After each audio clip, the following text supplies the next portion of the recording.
In this video, we are going to look at my number one tip for seeing and painting values correctly and how you can use it to create powerful compositions. Hey everyone, my name is Shuchi and I specialize in painting still life and portraits from either photographs or from life. In my last video, I had mentioned clubbing together value variations while painting. However, what exactly is it? So for that, we need to understand what is meant by values and its important role in a painting. To explain this in a better way, let me show you this by example. When I start painting, here's how I see my setup. So because it's being lit up by a single light source, I can clearly see my light areas and dark areas.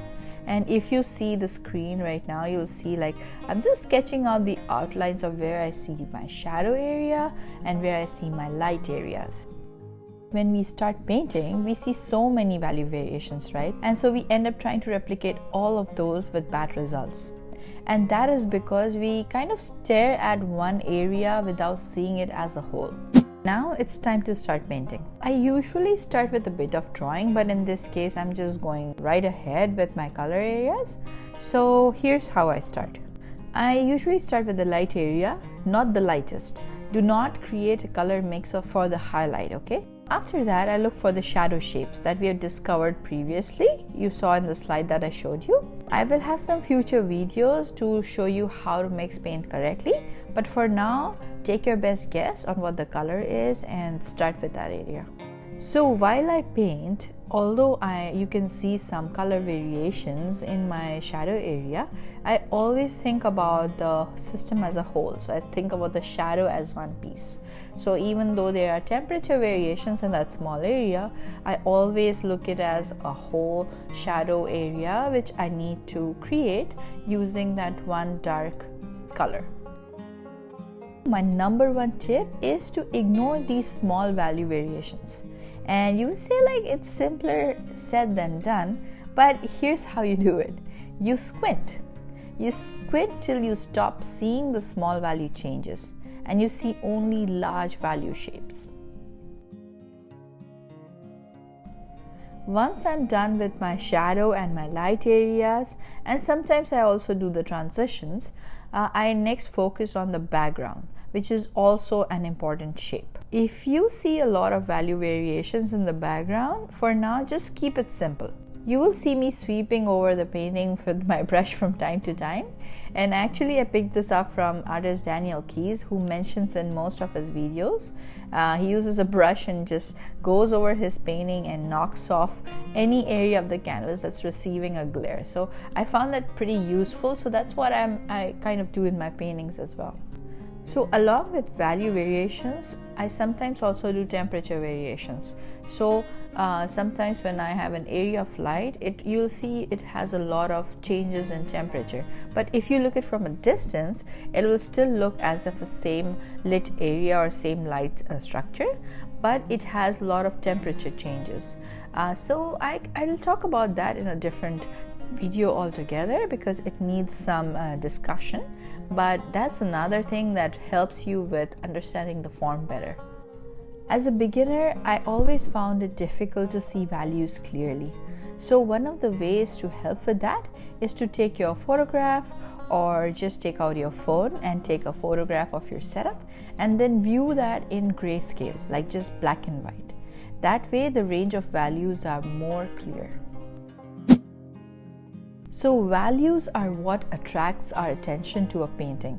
For example, if you go in a museum and you see a painting in just a split second, then not only a good composition, but a value of that painting plays a major role.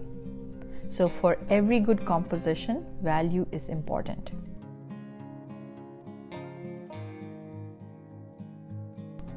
So I'm painting my shadows again, as I thought they were looking a bit lighter than what I see in my subject. So you can do that as well. So if sometimes you feel like a specific area of your painting does not look correct, see it from a distance and see if value is something that's not correct. And most of the time it's the value. So always squint at your subject or look at it from a distance and then look at your setup, look back and forth between the two, and that can help you paint better So yeah, that's what I'm currently doing. I'm actually fixing my darks. If you feel like something is wrong with your painting but you're not exactly sure, it's most probably your values. So here are a few more tips for getting values correctly. Number 1 tip: take a break and then come back to it after some time so that you are not staring at an area for too long. This is so important, and you will see the effects. Like I'm telling you, it sounds funny, it sounds like it might not affect your painting that much, but seriously guys, that helps a lot with the painting. My tip number 2 is to step back from the subject at a distance where you do not see details. And now squint back, look back and forth between the two, your setup and then your painting. Okay, so I know I mentioned this a few times throughout the video, but it was so worth mentioning it because it's very important. So to keep it simple, basically you have to squint at your subject and then at your painting, and then you have to look back and forth. But when you actually paint, like when you're looking at your canvas, do not squint, okay? So the squinting is just to judge the value variations, but when you actually paint, you have to look without squinting. And what this helps with is an understanding if your large shapes are still intact.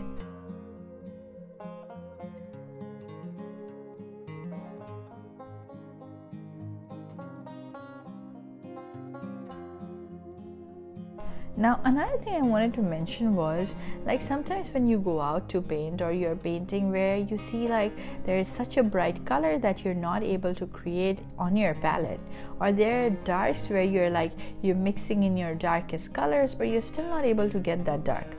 And I want to say that it's okay to have that. All you need to do is to paint within a range that you can create with your colors. So create your darkest dark, create your lightest light, and then all the other values must be between those two. And if so many colors intimidate you, just pick 2 colors, like pick an umber or a black and pick a white, and then create a value range, and then paint your subject using just this value range, so that initially you can learn all about handling values. And this was the end of this video. Thanks for listening, and if you have any questions, please comment in the box below. I would love to hear from you. And if you would like to take this painting home, I have included a link to my website in the description box below. I also have other works that you might find interesting, so feel free to check it out. And as always, if you found this video helpful, please make sure to like, subscribe and hit the bell icon so that you don't miss any of my future updates. And until next time, happy painting!